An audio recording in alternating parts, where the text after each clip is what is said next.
Hi guys, welcome back to our channel. So in this guide, I'm going to demonstrate on how to remove audio from your video in CapCut PC. So first, you need to go ahead and click on import and import the video that you want to use and drag it to your timeline. You can also use the existing project if you want. Now click on the video on the timeline. Then after, click on the extract audio icon, which is indicated by a video icon between the HD icon and the enhance audio icon. Go ahead and select it.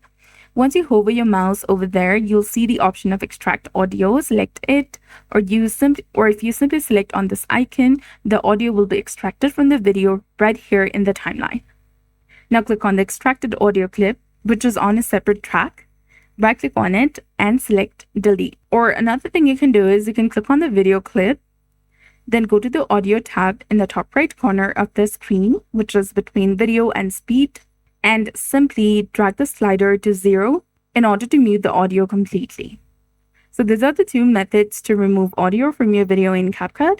So I hope you found this video helpful. If you did, please like, share, and subscribe. Thanks for watching. We'll see you again in the next one.